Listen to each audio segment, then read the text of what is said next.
नमस्कार। आप सभी का हार्दिक अभिनंदन। आइए ब्रह्म पुराण के अगले अध्याय का पाठन आरंभ करते हैं। उच्च वर्ण की अधोगति और नीच वर्ण की ऊर्ध्व गति का कारण। मुनियों ने पूछा, महाभाग, आप सर्वज्ञ हैं, समस्त प्राणियों के हित में तत्पर रहने वाले हैं। मुने, भूत, भविष्य और वर्तमान कुछ भी आपसे छिपा नहीं है। महामते, किस कर्म से उच्च वर्णों की नीच गति होती है और किस कर्म से नीच वर्णों की उत्तम गति होती है, यह बताने की कृपा करें। व्यास जी बोले, मुनिवरों, भांति भांति के वृक्ष और लताओं से आच्छादित, अनेक प्रकार की धातुओं से विभूषित तथा विविध आश्चर्यों से युक्त हिमालय के रमणीय शिखर पर त्रिपुरासुर का नाश करने वाले त्रिनेत्रधारी भगवान शंकर विराजमान थे। वहां गिरिराज कुमारी पार्वती देवी ने देव देवेश्वर महादेव जी को प्रणाम करके यही प्रश्न किया था। मैं वही प्रसंग यहाँ सुना रहा हूँ, तुम सब लोग ध्यान देकर सुनो।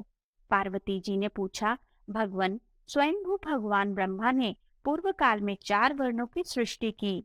उनमें से वैश्य किस कर्म से शूद्र भाव को प्राप्त होता है, अथवा क्या करने से क्षत्रिय वैश्य हो जाता है, और ब्राह्मण किस कर्म के अनुष्ठान से क्षत्रिय होता है। देव, इस प्रकार धर्म को प्रतिलोम दशा में कैसे लाया जा सकता है। ब्राह्मण अथवा क्षत्रिय किस कर्म से शूद्र होते हैं। भूतनाथ, आप मेरे इस संशय का निवारण कीजिए। क्षत्रिय आदि 3 वर्णों के लोग जो जन्म से ही यहाँ भिन्न वर्ण वाले हैं, कैसे ब्राह्मण भाव को प्राप्त कर सकते हैं। शिव जी बोले, देवी, ब्राह्मणत्व की प्राप्ति अत्यंत कठिन है। शुभे, ब्राह्मण स्वभाव से ही ब्राह्मण होता है। इसी प्रकार क्षत्रिय, वैश्य और शूद्र भी स्वभाव से ही वैसे होते हैं, ऐसा मेरा विचार है। ब्राह्मण इस लोक में पाप कर्म करने से अपने पद से भ्रष्ट हो जाता है।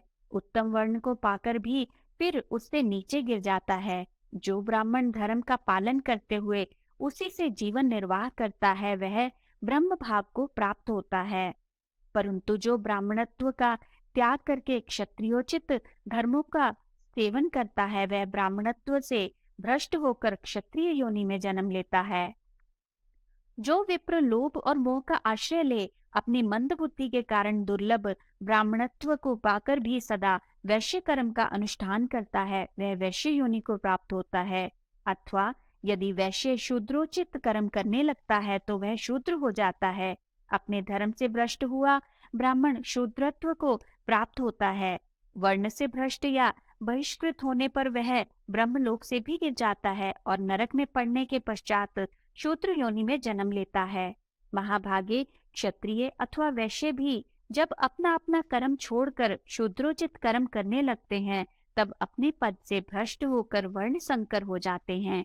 ऐसे कर्म भ्रष्ट ब्राह्मण, क्षत्रिय और वैश्य तीनों शूद्र भाव को प्राप्त होते हैं। जो शूद्र ज्ञान विज्ञान से युक्त एवं पवित्र हो, अपने धर्म का पालन करते हुए जीवन निर्वाह करता है, धर्म को जानता और उसके पालन में तत्पर रहता है, वह धर्म के फल का भागी होता है।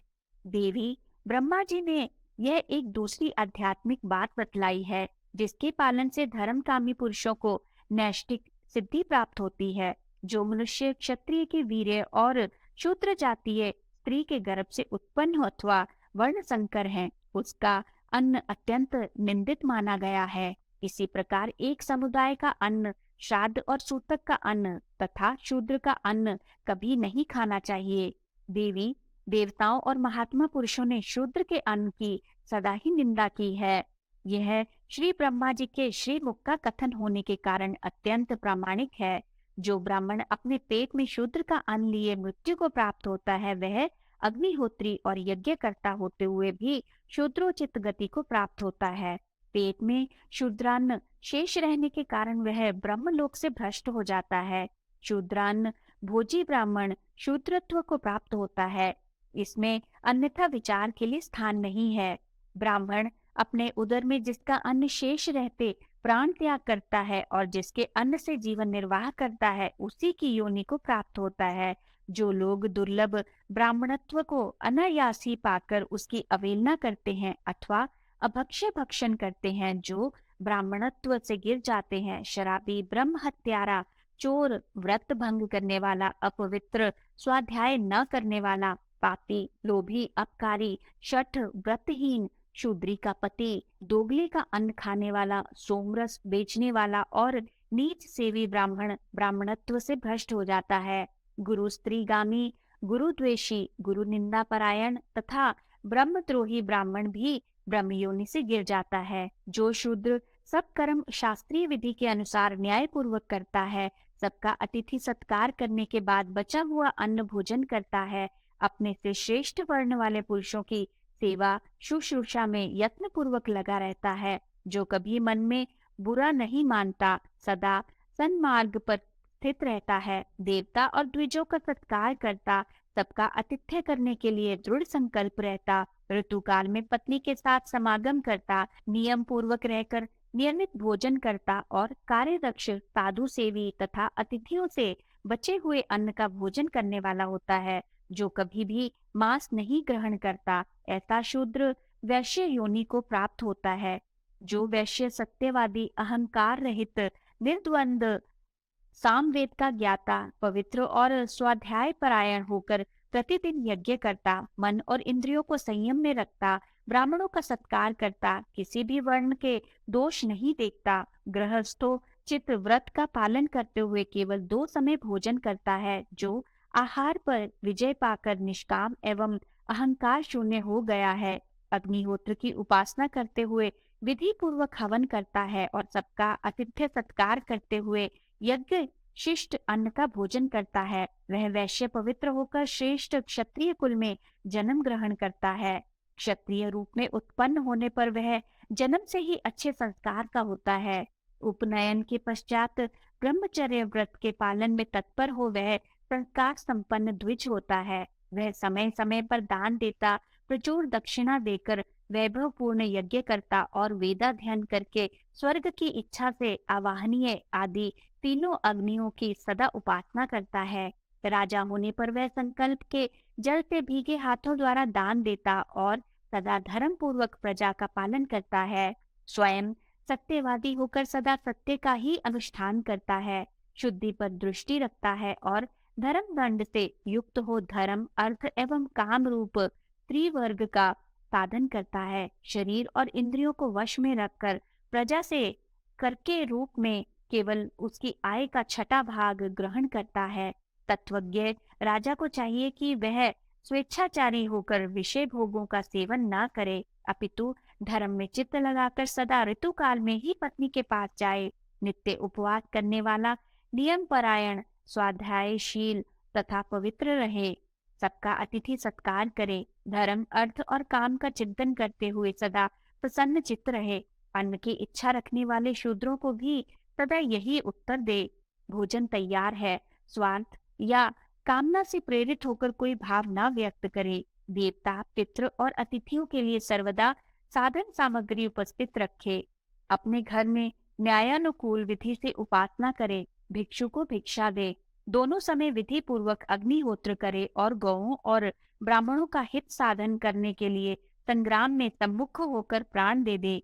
त्रिविध अग्नियों के सेवन तथा मंत्रोच्चारण पूर्वक हवन करने से पवित्र होकर क्षत्रिय भी जन्मांतर में ज्ञान विज्ञान संपन्न, वेदों का पारंगत और संस्कार युक्त ब्राह्मण हो जाता है। इस प्रकार उत्तरोत्तर शुभ कर्म करने से धर्मात्मा वैश्य कर्मानुसार क्षत्रिय होता है और नीच कुल में उत्पन्न शूद्र भी उत्तम कर्म करने से संस्कार संपन्न द्विज हो जाता है।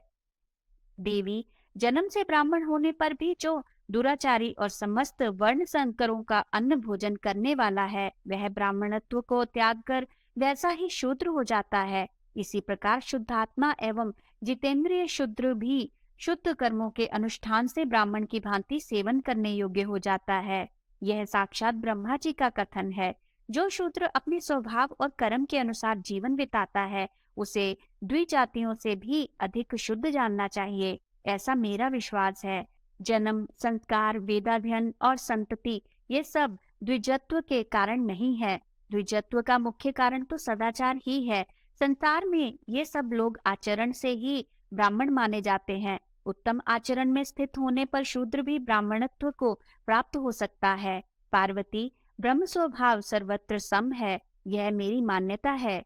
जहाँ निर्गुण एवं निर्मल ब्रह्म स्थित है, वही द्विजत्व है। देवी, ये जो विमल स्वभाव वाले पुरुष हैं, वे ब्रह्म के ही स्थान और भाव का दर्शन करने वाले हैं। प्रजा की सृष्टि करते समय वरदायक भगवान ब्रह्मा ने स्वयं ही ऐसी बात कही थी। ब्राह्मण इस संसार में एक महान क्षेत्र है, जो हाथ पैरों से युक्त होकर सर्वत्र विचरता रहता है।